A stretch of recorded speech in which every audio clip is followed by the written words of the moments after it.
Hello guys, this is an update on my fire alarm system. There is the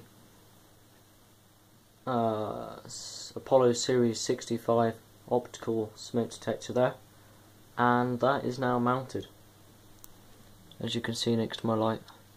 Wait for the camera to come back.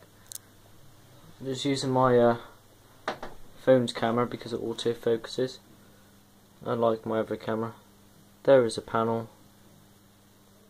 The only cables you can see are these ones which go off down there, and all looks nice and clean, and there is no longer a smoke detector on top of that. It is now mounted on the ceiling and it looks great. Just come around here, you should be able to see the LED on it. There we go. Perfect.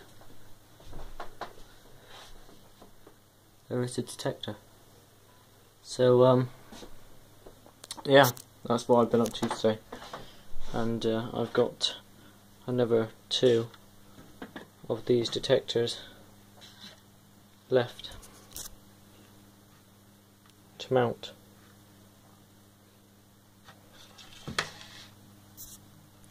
Alright, thanks for watching guys, and that is the update on my fire alarm system. I will try and get some other stuff mounted soon.